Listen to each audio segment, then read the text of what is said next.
اللهم صل وسلم وبارك على سيدنا محمد. عاملين ايه؟ وحشتوني. النهارده عايزين نعمل مع بعض العدس. شايفين انا غاسله كوبايتين كبار من كوبايه ميه اهي. طبعا دول هعملهم بالعدس. طبعا مع الكوبايتين العدس الكبار دول هعمل التلات اربع جزرات وقطيتين، تلات اربع بطاطسيات، اتنين كمان بصلايه كبيره، وقرنين فلفل، واحد احمر وواحد اخضر، ومعلقه السمنه دي. معلقه السمنه دي هتعملي بيها ايه منال؟ هقول لكم دلوقتي. هنعمل بيها ايه؟ احنا عايزين العدس اللي هو المتشوح المدخن. يعني ايه؟ يعني تحسي بطعم الشواء في العدس، وفي نفس الوقت هو ما فيهوش لحمه ولا فيه اي حاجه، بس هو عدس. بصوا شايفين المكونات بتاعتنا؟ ودي السمنه اللي انا هسيحها دلوقتي، عشان اما السمنه تسيح اشوح الخلطه دي، الجزر على الطماطم على البطاطس على البصل الفلفل الثوم.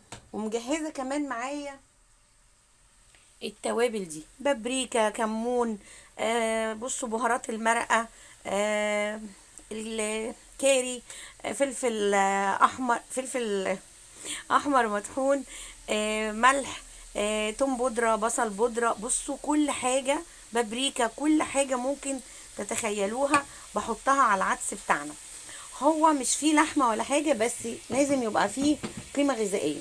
طبعا العدس ده مغسول كذا مره، ونقعاه برضو في نسبه ميه اهي، عشان ينزل البقول بتاعته، اللي هو يعني لو حد تعبان وعنده القولون وكده العدس بيتعبه، فاحنا بنغسله كتير عشان ينزل الماده اللي فيه اللي هي بتتعب القولون. طبعا زي ما انتم شايفين العدس بتاعنا اهو. هبدأ بقى ان انا اشوحه، شامين ريحة النار اهي. بصوا بقى، ده تشويح للعدس بالسمنة. مكونات العدس لسه هحط العدس. العين التانية بقى عليها ايه؟ عليها فحمية. فحمية، هو العدس بيتحط له فحم. انا هعمل في ضمن المكونات دي فحمية، وعبال ما هو يبرد شويه قبل ما احط له الميه بتاعه الكاتل، هسيب الفحميه دي تتعمق فيه وتديله الطعم والريحه كمان كده اهو.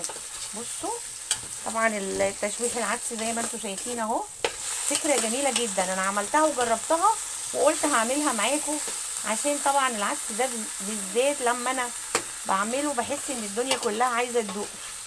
تمام كده اهو. فبشوح المكونات دي بقى بالتوابل بتاعتنا، اللي هي البهارات، السبع بهارات، كل الحاجات اللي انت بتحطيها على العدس بتاعك هتحطيها مع التشويحه. ليه يا منال؟ علشان انا عايزه اشم ريحتها بقى. بصوا بصوا التوابل بتاعتنا، شايفين شكلها اهي. عايزه اشم ريحه المكونات دي وتتفاعل مع السمنه مع الجزر مع البصل، وكله بقى ياخد الطعم بتاع بعضه. بصوا هتعملي احلى عدس، احلى من اللحمه واحلى من الفراخ اهو، بالطريقه السهله البسيطه اللي انت شايفاها دي اهو. بصوا مكوناتك العاديه ما فيهاش مكونات، عندك بصلايه، جزرايه، بطاطسايه اهو. حتى لو عملتي كوبايه عدس واحده اهو. بصوا المكونات دي هتدعم وهتكتر لك العدس بتاعك. بصوا شايفين اهو. والريحه بقى مش قادره اوصف لكم، يعني ريحه جميله جدا جدا. هروح اغسل العدس تاني وارجع لكم. وهنا بقى زي ما انتم شايفين طبعا، بصوا الحله بقت في منتهى الجمال والريحه. هنزل بالعدس بتاعنا اهو. نزلنا بالعدس. هنعمل ايه بقى؟ هنشوح برضو العدس مع، بصوا شايفين الجمال؟ العدس بتاعنا برضو هيتشوح مع الخلطة الجميلة دي. بصوا انا عايزة عدس مختلف، هنعمل عدس مدخن اهو. بصوا تحسوا ان هي عايزة تتاكل كده اهي. بصوا اهو العدس برضو يتشوح مع الخلطة دي. وهنا بقى حانت معانا اللقطة الجبارة. ايه هي بقى؟ العدس المدخن. بصوا هجيب قطعة من الورق الألمونيوم واحطها برضو هنا. تمام كده، حطيناها. هاجي بقى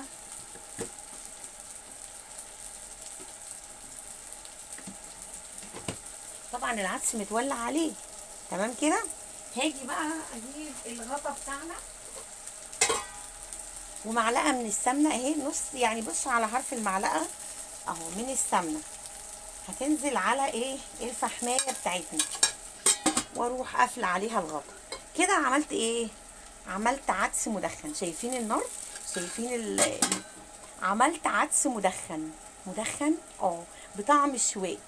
هتحسوا جربوه، هتحسوا ان هو بيختلف عن اي عدس عملناه قبل كده. بصوا، بصوا ريحه الشواء فظيعه فظيعه اهو. وهطفي بقى عليه النار واسيبه بقى 5 دقايق كده عشان يتفاعل قبل ما اشيل الايه؟ الفحمه، يعني اما الفحمه تبرد بمعنى اصح. وانا طبعا مجهزه ميه في الكاتل مغليه، هنزل بيها، بس هشيل الفحمه الاول. هجيب الميه وارجع لكم. وهنا بقى هبدا انزل بالميه المغليه بتاعتي على العدس، اللي هو بقى احنا المفروض كنا بنعمله كده من غير فقره الايه؟ التشويح والشواء اللي احنا عملناها دي. شايفين؟ شايفين شكل العدس بتاعنا وجماله؟ شايفين الدسم اهو؟ بصوا الجمال اهو. انتي مش بتعملي لولادك بقى ايه؟ لحمه، بس في نفس الوقت بتعملي لهم قيمه غذائيه اهو. وافتكرت كمان عندي كوسايه، عندي كوسه في التلاجة، هجيب كوسايه واخرطها برضو مع الخلطه دي، بحيث ان يبقى فيه القيمه الغذائيه، لان ولادي مش بيحبوا الكوسه، فهحطها برضو مخفيه في الحاجات دي، لان طبعا كل ده هنضربه في الخلاط بعد كده. تمام كده؟ شفتوا الطريقه؟ هي دي اللي انا عايزه اوصلها لكم، فكره ان احنا نشوح العدس ونشويه. نعمله عدس مدخن، مش نشويه بمعنى الشواء، لا، نديله ريحه الشواء مع العدس. طبعا انا شلت الفحميه قبل ما انزل بالميه. وهنا عايزه اوريكم العدس بتاعنا، مش قادره اقول لكم طعم وجمال المرقه بتاعته دي. بصوا خطيره بمعنى خطيره والله فعلا. بصوا، هي تتشرب الشوربه بتاعته كده، لا بجد جميله جدا جدا. تمام كده.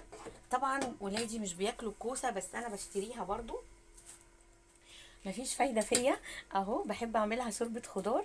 هاجي بقى، بصوا على الكوسه دي، طبعا في متقشره، بس دي لقيتها لسه طازه، بصوا بتخرفش، فشلت منها حتت وايه، وخليت القشره اللي هي برضو فيها قيمه غذائيه، بس انا ما بحبهاش، بس حطيتها عشان برضو يبقى ايه، العدس برضو فيه قيمه غذائيه عندنا. تمام كده اهو. بصوا، مش قادره اقول لكم، وطبعا ملحها مظبوط، والتوابل بتاعتها خطيره، وريحه الشواء باينه فيها، يعني ريحه الفحمايه بالسمنه خطيره فيها جدا. وانا ما طفيتش الفحمايه برضو اهو، عشان احطها تاني لما ابدا ايه، يعني اطحنه في الخلاط. هبدا برضو هيبقى هيتقل، وما يبدا يتقل اروح ايه، حطاله برضو تاخد، بس هي ريحه الشواء باينه فيه. تمام كده. هسيبه بقى يغلي، وهجهز بقى الطاسه بتاعتنا بالايه، بالشعريه. تمام كده. طبعا العدس بقى رجعته ورا. بصوا بقى بحط ايه، حوالي معلقتين 3 زيت ومعلقه كبيره سمنه اهي، وهنزل بقى بيها في الشعريه، بس انا المفروض انقل الحله هناك، بس انا حبيت اوريها لكم برضو. وعشان الشعريه طبعا زي ما انتم شايفين انا نزلت بالشعريه اهي، عشان تاخد لون موحد هنزل بالايه، بالملح فيها. ليه بقى الملح؟ عشان يخلي الشعريه تبقى كلها لون موحد اهو. بصوا، طبعا العدس بيغلي على العين اللي هناك، وهنا بقى بنهدي بقى على الشعريه، عايزاها تستوي براحتها جدا، انا عاملاها بدري عشان تستوي براحتها جدا. انا المره دي بقى عملت البصل مش هحطه بقى على الوش متحمر، لا انا حطيت بصل كتير فيه، فانا مش هخلي فيه الا الشعريه بس هي اللي تديله السمك بقى والتسويه الحلوه. تمام كده اهو. هحمر الشعريه وتكه الملح، وفي كمان تكه هعملها للعدس دلوقتي، ان انا هحط له معلقه سكر. تمام. ما تنسوش معلقه السكر اهي، معلقه السكر اللي هحطها على العدس، حبيت اوريها لكم عشان تبقوا عارفين. وما تنسوش معلقه الايه، السكر دي اللي هتخلي العدس معانا كاننا حاطين له مرقه دجاج. تمام كده. هي مرقه الدجاج اصلا بيعملوها بيحطوا فيها سكر. تمام كده اهو. عايزين نبقى نعملها مع بعض برضه اهو. وهنا الشعريه بتاعتنا طبعا ههدي عليها النار عشان تتحمر زي ما انا عايزه اهو. انا كده برضو يعني السمنه سخنت، وممكن لو سبتها طفيت عليها كده هتاخد اللون اللي انا عايزاه. تمام كده اهو. حبيت بس اوريها لكم. وهنا طبعا زي ما انتم شايفين العدس بتاعنا اهو خلاص كده هو استوى. جبت حله جديده اهي، وطبعا دعكتها عشان طبعا الركنه، ولازم الواحد يجيب الايه الحلل ويدعكها تاني عشان طبعا كانت مركونه فيها تراب او حاجه. باخد بقى العدس بتاعنا اهو زي ما انتم شايفين كده اهو. عايزه بقى اطفي عليه عشان او اخد الحله، بس انا حبيت بس اوريكم ان اخد الحله وهنزل بالحله التانية اللي ايه الجديده اللي انا جبتها عشان نحط فيها بقى ايه العدس الجديد اللي هو مضروب في الخلاط. وهنا بقى شايفين الحله اهي. انا طبعا ما حطيتش لسه فيها اي حاجه، هي بس مكان ان انا دعكتها بتنشف الميه بتاعتها. وهنزل بقى هنا بصوا بالعدس ولونه وجماله اهو. العدس بتاعنا كده يعتبر خلاص خلص اهو. بصوا هوطي عليه بقى عشان اضرب بقيه الكميه بتاعتنا. تمام كده. وهنا بقى طبعا انا ضربت الكميه كلها في الخلاط اهو. بصوا ما شاء الله العدس بقى خطير اهو. بصوا ولونه فظيع. بصوا ما شاء الله احلى عدس ممكن تدوقيه. وريحه الشواء برضو باينه فيه ان هو مدخن اهو. بصوا كمان لونه شايفين، يمكن الكاميرا ظلماه كمان، هو واخد اللون البرتقاني الجميل او الاصفر الايه الكركمي كده، حلو قوي. هنشوف بقى المرحله اللي بعد كده اللي هي الشعريه. طبعا مش قلتلكوا بدي للشعريه تسخينه كده ونص تحميره. بصوا بتاخد التحميره، بس هديها برضو تحميره شويه كمان عشان اسخن السمنه اللي فيها دي اهو. عشان اوريها لكم الشعريه كده في التحمير اهي. تمام كده. عشان برضو الفحمايه بتاعتي والعه هنزل بيها في الشعريه كده عشان تاخد برضو ايه ريحه الفحم بقى، والريحه بتاعته اللي هو بيدي ريحه الايه ان هي الحاجه مدخنه. تمام كده اهو. طبعا البوتاجاز قايد عليها. وهنا دي بقى بتاخد الايه الغلوه بتاعتنا عشان تبقى سميكه. العدس برضو اهو شايفين العدس بتاعنا في منتهى الجمال اهو. تمام كده. انا بسخن بس السمنه بتاعت الشعريه عشان اقدر احط فيها الايه الفحميه بتاعتنا. وعايزه اقول لكم بجد حراق وجميل جدا. طبعا الفحميه اهي، الفحميه بتاعتنا انا مستنيه الشعريه برضو تتحمر شويه، وهنزل بيها برضو على وشها وهغطيها اهي الشعريه، وهغطيها عشان تاخد برضو ريحه الايه الفحمه كده اهو. عايزين نعمل اكلاتنا باكلات صحيه، يعني تحطي كل القيمه الغذائيه اللي ولادك مش بياكلوها بتحطيها في مكونات العدس. كوسه، جزر، دول ولادي ما بيشوفوهمش اصلا، يعني انا بشتريهم بس هم ما بياكلوهمش، فبروح حطاهم بقى في الاكلات اللي هي دي. يا اما بعمل محشي واحط مثلا في الارضيه بتاعه المحشي جزر، كوسه، بطاطس، الحاجات دي وبحطها في الارضيه. هما مش بياكلوا الا البطاطس، بس في نفس الوقت هي ادت الطعم في الايه في المحشي. تمام كده لما باجي بقى اعمل محشي يعني. المهم كده اهي. طبعا الشعريه بدات ايه تاخد اللون الجبار الجميل اهو شايفين. وابدا احط عليها الفحمايه واغطيها واسيبها شويه. وهنا عايزه اوريكم عن قرب بقى الايه الفحمايه بتاعتي اهي. وطبعا هاخد من الشعريه نفسها وانزل على بصوا بقى اهو الفحم لسه اهو. هغطيه بقى كده هياخد برضو الشعريه هتاخد الايه الطعم والريحه. وهنا زي ما انتم شايفين بقى كفايه كده، نكتفي بهذا القدر من الايه الفحميه بتاعتنا اهو. وهنزل بالشعريه على العدس، بصوا الفوران، بصوا الجمال اهو.